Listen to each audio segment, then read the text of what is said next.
정치 현장에서 한 걸음 떨어져 보다 객관적이고 분석적인 시선으로 정치권 쟁점을 들여다봅니다. 여의도 정치외전 최병천 전 민주연구원 부원장, 정호김 전 새누리당 의원 두 분과 함께하겠습니다. 두 분 어서 오십시오. 반갑습니다.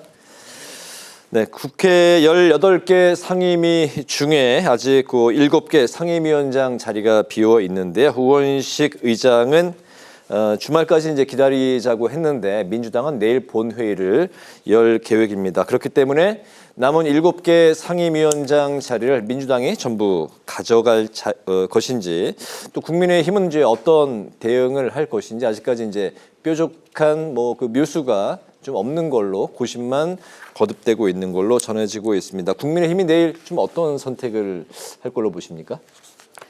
글쎄요, 이게 지금 가도 그렇게 실속에 있는 것처럼 인식되지 못하고, 네. 또 만약에 4년 전처럼 전부 포기를 하게 된다 해서 그것이 그렇게 큰 명분으로 작동하지도 못하고 그러니까는 네. 이렇게 저렇게 결정을 못하고 지금 있는 것 같은데요. 제 생각으로는 어떤 결정을 하든 지금 그 민주당의 입법 독주를 막을 수 있는 네. 그런 시원한 해답은 없을 것 같습니다. 단지 어떤 결정을 하든 국민들에게 명분 있게 설명할 수 있는 것이 어떤 선택인지를 지금 고민하는 것 아닐까, 이런 네. 생각이 들고요. 보통 그 국회가 처음 시작될 때 이 원구성에 상당히 많은 그 날짜가 소요되는 것은 맞는데, 지금 민주당의 기세로 봐서는 당장 그 본회의를 열어가지고 나머지 7개도 가져갈 기세입니다. 이게 실제로 네. 그렇게 할 생각일 수도 있고요. 아니면은 국민의힘의 선택을 재촉하기 위해서 그럴 수도 있는 것인데, 지금 국민의힘으로서는 상당히 뾰족한 그런 대안이 없는 그런 딜레마가 있습니다. 네, 오늘 안영환 전 이제 국민의힘 의원은 민주당의 3선 이상의 의원들이 상임위원장 자리를 차지하기 위해서 굉장히 관심도가 높은 상황이다, 이렇게 밝혔는데, 어떻게 내일 그 본회의를 열고 민주당이 전부 차지하는 그런 분위기로 갈까요? 어떻게 예상하십니까? 내일 당장 한다 안 한다가 좀 장담하기 좀 어려울 것 같고요. 네. 그리고 모든 국회의원은, 3선되는 국회의원은 기본적으로 상임위원장 욕심이 있다고 봐야 되죠. 그럼 민주당이든 국힘이든 관계없이, 국민의힘이든 관계없이. 다만 이제 민주당의 생각은 이제 국민의힘 입장에서는 남은 거를 받기도 좀 뭔가 모양새가 이상해졌다고 봐야 되거든요. 네. 뭔가 이렇게 이거를 좀 보이콧한다 그럴까요? 이 자체를 인정하지 않는 상태에서 네. 받으면은 이 모양새를 수락해주는 모양새가 되기 때문에, 동조하는 모양새처럼 되기 때문에 국민의힘은 이제 끝까지 거부하는 모양새가 될 거고, 민주당은 다만 이제 강행할 태세가 상당히 있어 보이는데, 민주당 생각은 좀 그런 것 같아요. 최혜병 특검 같은 거라든가 네. 그런 거를 추진하면 어차피 이슈는 바뀌기 마련이다. 그러니까 그냥 쭉 밀어붙여가지고 차라리 네. 국면을 바꿔버리는 게, 그러면 다른 이슈로 넘어가니까, 또 최혜병 문제는 또 여론의 지지가 일정 정도 있으니까 네. 그냥 이렇게 쭉 밀어붙이고 상임위 18개를 다 먹는다 하더라도 그냥 국면이 바뀌는 순간 별일 아니다. 이런 생각까지를 좀 하고 있는 게 아닌가 싶습니다. 네네, 말씀하신 대로 오늘 민주당이 법사위를 열고 당론 1호 법안인 해병대원 특검법을 상정을 했습니다. 정청래 위원장이 소위 구성부터 법사위 통과, 또 본회의 상정까지 속도전으로 치르겠다는 의지를 보였는데요. 이제 7월 초를 그 시한으로 지금 정한 걸로 전해지고 있습니다. 굉장히 시계가 그렇다면 이제 한 20여일 정도 남은 건데, 이렇게 서두르는 이유가 어디에 있을까요? 민주당의 명분은 이제 7월까지 이 특검의 국면으로 가지 않는다면은 네.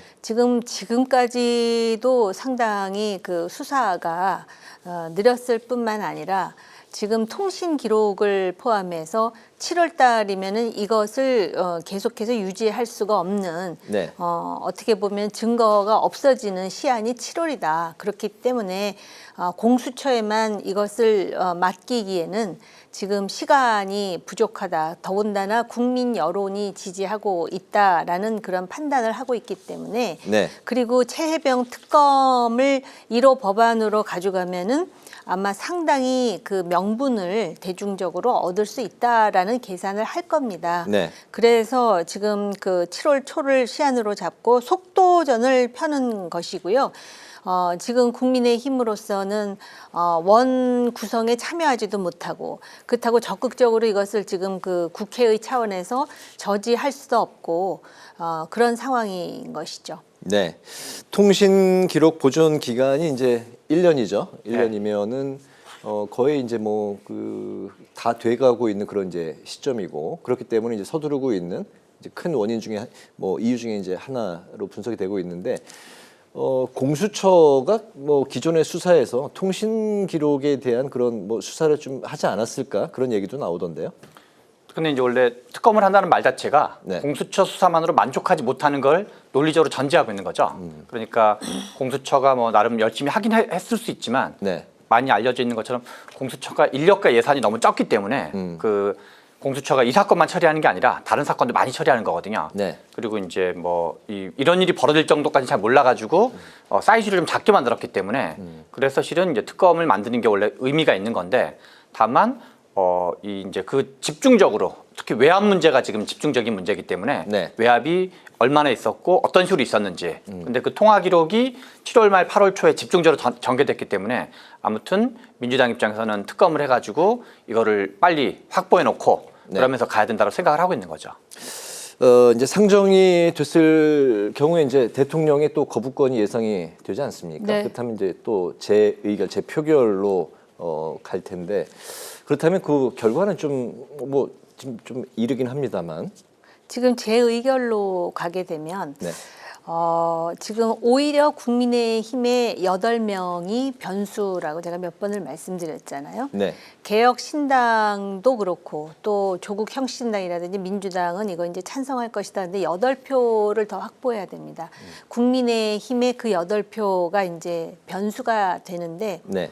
지난주에 갤럽 여론조사가 공표되지 않았습니다. 그러니까 이번 주에 이제 대통령 지지도라든지 네. 지금 당 상황에 대해서 대충 가늠이 될 것이고요.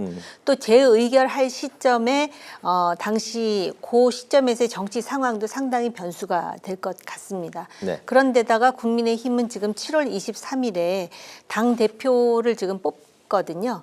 그렇기 때문에 그런 상황에서 과연 재의결에서 소위 8명이 어떤 선택을 할 것인지 그중에 몇 명은 이미 재의결을 한다면 자신은 찬성표를 던지겠다고 했지만 실제로 그 찬성표를 던지는 사람보다 오히려 지금 그 회색지대에 있는 사람의 몇 표가 네. 상당히 중요한 관건이 될 수도 있을 것 같습니다. 제 표결 시 8표의 이탈표가 나올 수 있을까요? 어떻게 보세요? 좀 뭐 아직은 이른 얘기긴 한 것 네. 같은데요. 근데 다만 변수는 하나 그런 것 같아요. 오히려 지금 이제 국회 선진화법에 의하면 11개월 정도 걸리는 건데 네. 법사위에서 점핑하고 본회의에서 점핑하고 그렇게 하면은 180일 안에 하는 게 가능해지거든요. 네. 그래서 실은 이렇게 민주당이 상임위를 독식하는 모양새를 보여주고 그리고 실제로 이 11대 7에서 18, 18개 다 먹을 가능성이 있는 거거든요. 네. 그런 과정이 뭔가 국민의힘의 회색지대에 있는 사람들이 보기에도 네. 뭔가 민주당이 좀 너무한다라는 생각이 들 수 있을 것 같아요. 그래서 이제 실제로 표결이 되면은 찍겠다고 말하는 사람이 여러 명 있긴 하지만 이렇게 민주당이 뭔가 밀어붙이는 모습, 뭔가 내지는 무리하는 모습을 네. 보여주면 그 사람들도 뭔가 가운데에서 낑기면서 약간 샌드위치 신세가 되면서 야 민주당이 이렇게 하는데도 내가 이걸 찬성해야 돼? 라는 어떤 절차나 그 과정이 너무 거칠기 때문에 네. 그런 점이 제가 보기엔 또 하나의 변수로 좀 고민에 빠지지 않을까라는 생각이 좀 듭니다. 네네. 그때 갈 때쯤에 이제 그 분위기를 그렇죠. 좀 또 타서 기존에 이제 찬성 입장을 보였었던 국민의힘 의원이라도 그렇죠. 또 입장의 번복 변화가 있을 수 있다. 그렇죠. 그리고 뭐 변수가 이게, 있을 수 있다. 이게 뭐 네. 핑계거리가 될 수도 있고 뭐 변심일 수도 있지만 네. 아무튼 그게 분명히 변수로 작용할 소진이 있어 보입니다. 네. 야당의 입법 속도전에 여당이 특위 가동으로 응수를 했습니다. 15개 특위로 민생을 챙기겠다는 입장인데 국회 이제 상임위 대신에 특위를 통한 시행령 개정으로 입법 과제를 이제 추진하겠다는 그런 전략으로 맞서고 있습니다.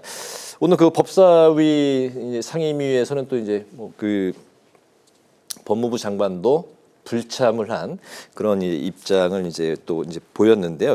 여당의 특위와 야당의 이제 상임위, 국회가 이제 좀 두 개로 갈라진 그런 22대 국회 개원하자마자 이런 모습을 보고 있습니다.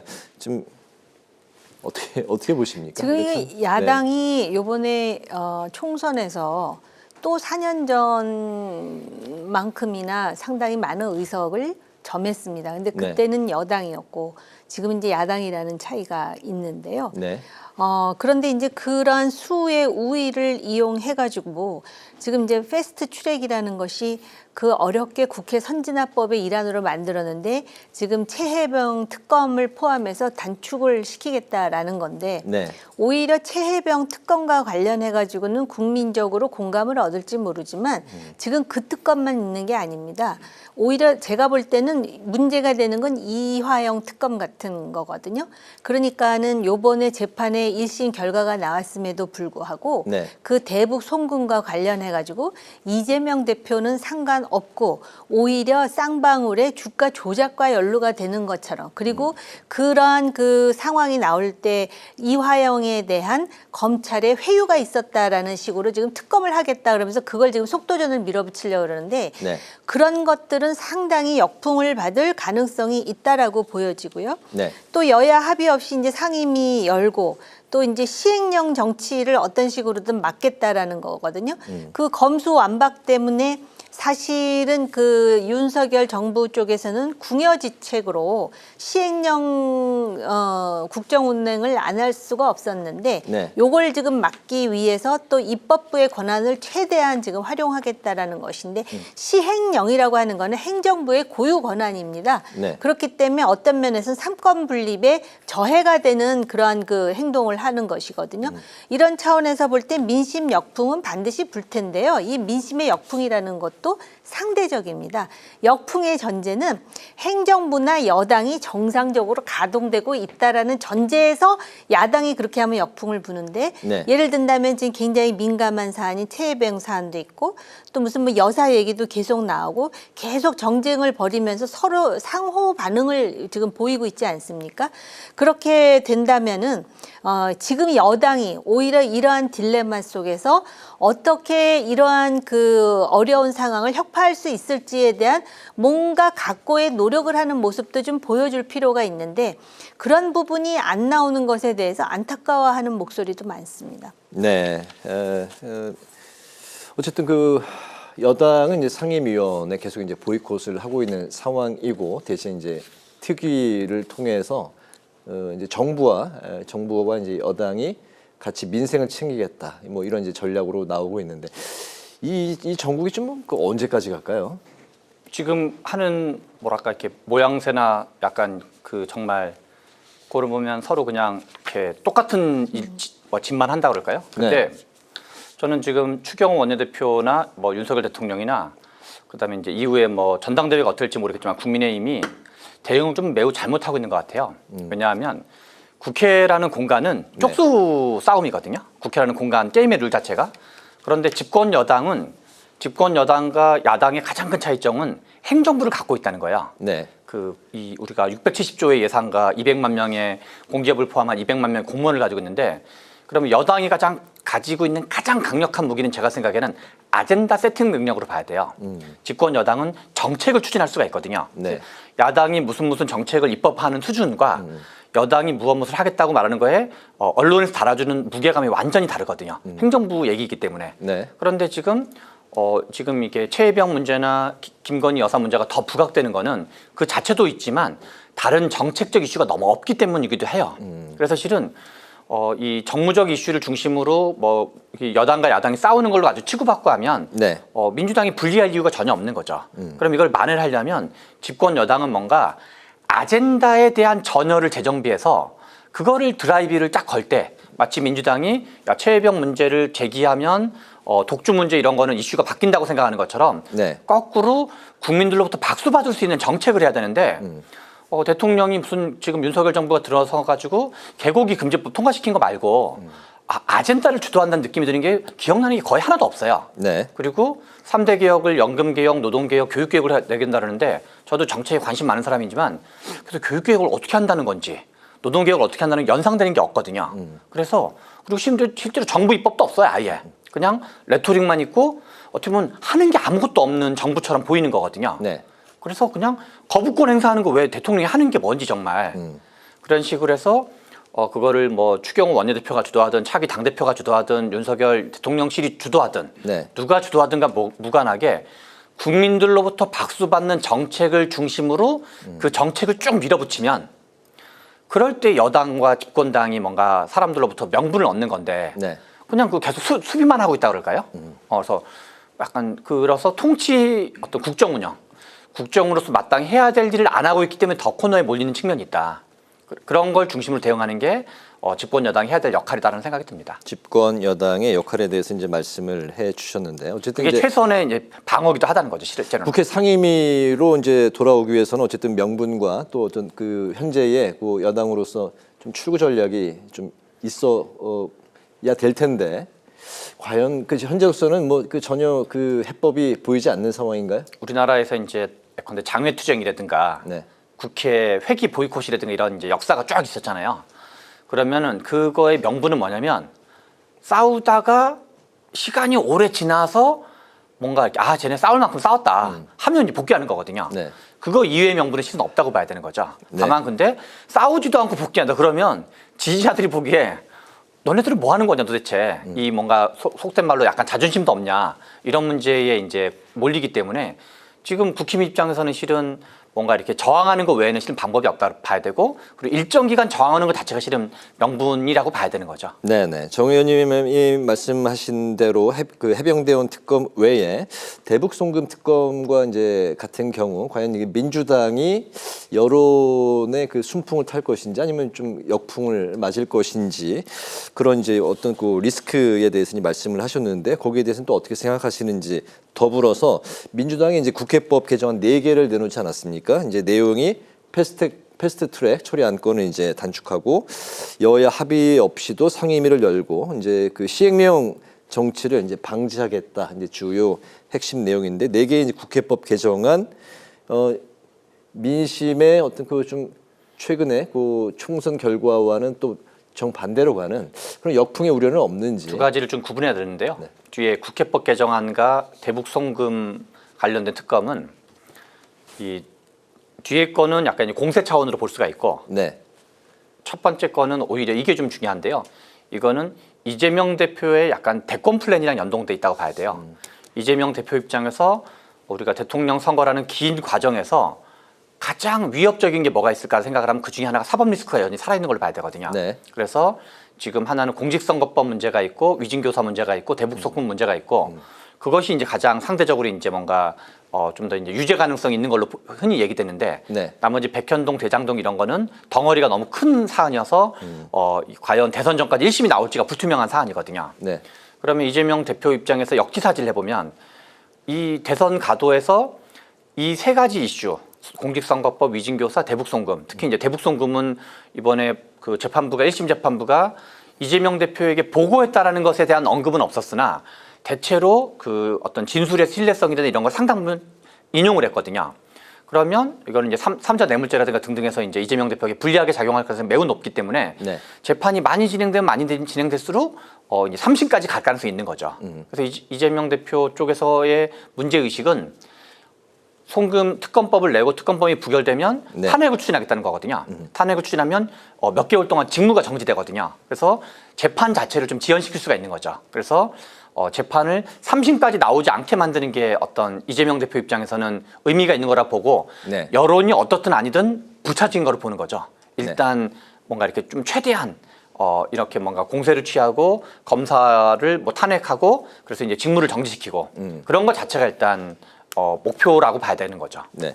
이재명 대표의 이제 최근에 사법 리스크가 또다시 이제 좀 부각이 되면서 이제 그 대통령 재임 시에 뭐 소추가 되느냐 아니면 좀 그런 게 좀 정지가 됐다가 퇴임 시에 다시 이제 뭐 재개가 되는 여러 가지 또 이야기 이제 법에 대한 이제 해석들이 나오고 있는 상황인데 어쨌든 그 4개 국회법 개정안 민주당의 이 개정안과 이재명 대표의 이제 사법 리스크로 인한 민주당의 리스크는 어떻게 좀 보실까요? 민주당의 리스크는요. 네. 입법 독재로 나간다 해도 과언이 아닐 정도의 그런 몽골 기병과 같은 속도전을 벌이고 있는 이유도 제가 볼 때는 이재명 대표의 사법 리스크와 무관하지 않다고 보여지거든요. 그리고 조금 전에 말씀하신 그 헌법 84조 재임 중 형사상 소추되지 않는다라는 거를 우리는 그냥 상식적으로 그동안 이해를 했는데 이미 기소가 돼서 재판을 받다가 그러면은 대통령에 당선이 되면 그 다음에 어떻게 되는 것이냐에 대해서 율사들도 헷갈리는 상황을 지금 이미 아직 대통령이 된 건 아니지만 거대 야당이잖아요. 네. 만들고 있다라는 점에서 참, 그 뭐라 그럴까요? 아연실색할 상황이라고나 해야 될까요?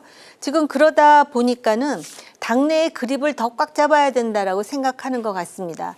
아마 속으로는 공천에서 그렇게 많이 피를 흘린 것도 잘했다라고 속으로 생각할 거고요. 그동안에 그렇게 많은 방탄을 했음에도 불구하고 또 재판 결과가 이렇게 나온 것에 대해서 굉장한 위기의식을 느낄 거고요. 그런데 이런 상황에서도 민주당 내 중진 중에 당을 이런 식으로 집중하면 안 되고 중요한 선택에 있어서 당원의 그 목소리를 반영하는 것 자체가 잘못됐다라고 말하는 그 목소리가 있다라는 것이 여전히 민주당에게 아주 가는 신락 같은 희망을 주는 부분인 것 같아요. 그래서 친명 중진하고는 몇몇 의원들, 김영진, 정성호 의원, 그리고 지금 경기지사라든지 네. 이런 분들이 그거에 대해서 수박이라는 그런 비난을 감내하면서 지금 얘기를 하고 있거든요. 그렇기 때문에 지금은 이렇게 막 그 친명을 중심으로 해서 전위대처럼 나가면서 마치 또 지금 국민의 힘을 제압하는 것처럼 보이지만 이 상황이 그들이 의도한 대로 그대로 가진 않을 것이라는 거고요. 네. 국민의힘의 문제는 뭐냐 하면은 지금 막 싸우고 있다 그러셨잖아요. 최 원장께서. 근데 싸우는 것도 아니에요. 이건 그냥 보이콧이에요.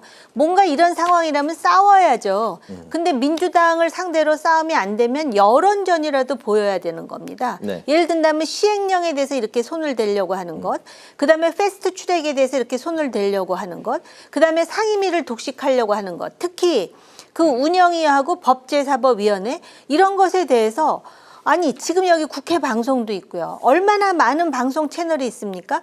그런데 하나도 얘기하지 않고 국민들도 얘기할 수 있는 성토성 발언에 더해서 아무것도 안 하고 있는 거잖아요. 그러면 그거를 누가 알겠어요? 더군다나 특위를 지금 만들었다 그러는데 특위가 뭐냐면 민주당과 같이 하는 특위가 아니에요. 자기들만 앉아갖고 하는 특위에 누가 관심이 있고 누가 주목을 하겠습니까?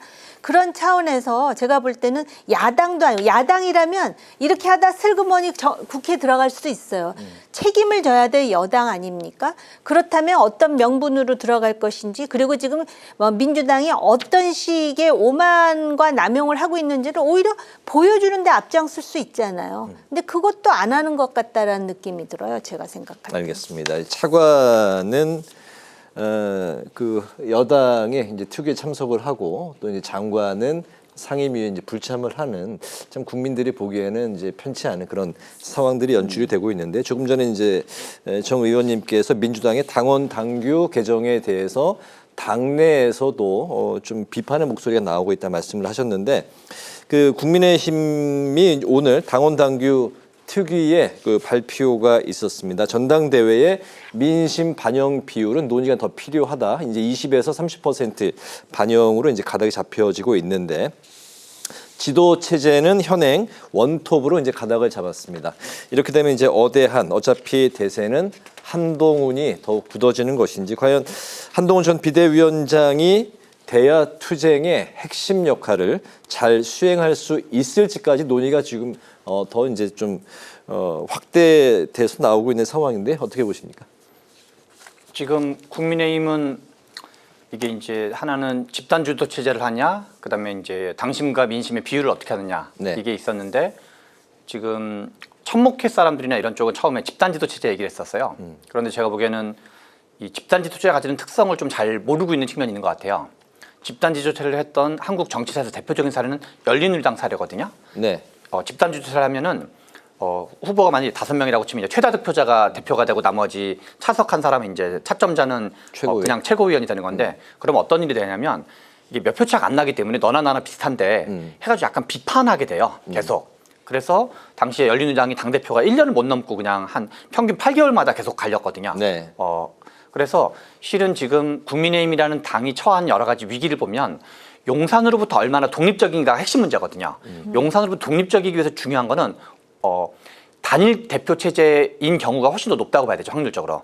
다만 소위 말하는 어떤 용산의 독립적인 개혁적인 목소리가 완전히 비주류, 당대표 당선 가능성이 없을 때는 네. 한 명이라도 집단지도 체제로 들어가서 말하는 게 의미가 있지만 지금 한동훈이라는 어떤 사람은 상대적으로 용산과 관계가 좋다고 보기 어렵기 때문에 오히려 이 한동훈 대표를, 그러니까 이 비대위원장을 염두에 두면 오히려 단일 체제가 용산으로부터 독립을 얻기 훨씬 나은 거기 때문에 천목회가 제가 보기에는 그 이제 원에 있는 분들이 많이 있는데 이 제도의 특성, 그렇기 때문에 단일 지도 체제로 간 게 오히려 이제 훨씬 더 어떤 용산으로 독립적인 의미가 있고, 그런 맥락에서 오히려 황우엽 비대위원장은 뭔가 이렇게 용산의 목소리랑도 절충하려고 오히려 무슨 뭐 부대표제라든가 2인 체제라든가 이런 얘기를 했는데, 그런 거는 좀 너무 과한, 뭔가 좀 약간 이상한 제도로 봐야 되고, 그래서 오히려 이 당대표를 단일성 대표 체제로 하는 게 훨씬 더 합리적이고, 네. 그런 점에서 이제 결국 이 논쟁 과정을 제대로 붙어가지고 당대회 경선 과정에서 그렇게 만들어진 에너지를 가지고 여러 가지 이제 어떤 민주당과의 관계라든가 용산과의 관계를 어떻게 할 건지를 가져가는 게 그나마 현실적이지 않나 이런 생각이 듭니다. 한동훈 전 비대위원장의 출마가 이제 뭐 거의 가시권에 이제 들어온 것 같습니다. 문제는 이제 대통령실, 대통령과의 관계 설정, 지금의 이런 그 강대강 여야 대치 속에서 여당을 잘 이끌어갈 수 있을지, 이게 이제 논의의 또 이제 핵심으로 바뀐 것 같습니다. 최근의 기류가. 네. 지금 어떻게 보면 지난 총선 때 선대위하고 별로 달라진 게 없어요. 1인 중심의 체제고, 단지 차이가 있다면 선거가 없다라는 것하고 대통령과의 관계가 완전히 달라졌다라는 것이죠. 그런데 아마 지금 그 민주당의 독주에 대해서 네. 결국은 용산에서도 한동훈 대표 체제가 뭐 최선이나 차선은 아니지만 차악은 될 수 있다라고 판단하는 것 같습니다. 그러다 보니까는 무슨 뭐 하이브리드 체제 별 얘기를 다 하다가 이제 와서 이제 단일 지도 체제로 하겠다라는 거 아니에요? 집단 지도 체제도 아니고요. 네. 그러면은 이제 아마 단일 지도 체제라면은 본인이 이제 당대표를 하고 최고위원들을 뽑을 텐데, 그 최고위원들 중에 소위 얼마 정도의 그 최고위원이 한동훈 대표를 백업해 줄 수 있느냐. 또 일부는 아마 이제 또 용산과의 어떤 교류를 하지 않겠습니까? 이제 그런 상황이 될 것이고, 또 하나는 지금 대통령도 검찰 출신이잖아요. 네. 그리고 한동훈 전 비대위원장도 사실은 검사의 백그라운드를 가지고 있습니다. 근데 검사를 하다가 오래전에 그만두고 나와서 정치를 하는 게 아니라 곧바로 정치로 이렇게 트랜스퍼가 된 상황인데, 그것에 대해서 또 가지는 여론이 상당히 다양하거든요. 근데 그 몇 달 동안의 그런 어떤 그 재충전 속에서 얼마나 달라졌는지 그거는 제가 잘 모르겠는데요. 네. 선거가 오히려 있으면 모르겠으나 선거가 없는 상황에서 지금 이렇게 야당이 뭐 몽골 기병처럼 지금 몰아붙이고 대통령의 지지도가 상당히 낮은 상태에서 과연 얼마나 그 노련한 정치력을 보일지에 대해서 본인도 자신감보다는 신중함이 필요할 것 같다라는 개인적인 생각이 있어요. 알겠습니다. 한동훈 전 비대위원장인 국민의힘 초선 의원들을 이제 한 명 한 명 지금 만나고 있는 그런 분위기이기 때문에 그 전대 출마는 거의 뭐 확실시 되고 있다는 분위기가 많이 이제 들려오고 있습니다. 이재명 그 민주당 대표가 몽골 기병처럼 세게 계속 전진하라 뭐 이렇게 이제 이야기를 했다고 하는데, 과연 그런 속에서 국민의힘 전대위를 통한 만약에 한동훈 전 비대위원장이 등장을 한다면 과연 여야 대치가 또 어떻게 전개가 될지 최근에 정치권의 가장 큰 관전 포인트가 아닐까 싶습니다. 오늘 여의도 정치회전 이제 마칠 시간이 됐는데요. 지금까지 최병천 전 민주연구원 부원장, 정우김 전 새누리당 의원 두 분과 함께했습니다. 오늘 말씀 잘 들었습니다. 고맙습니다.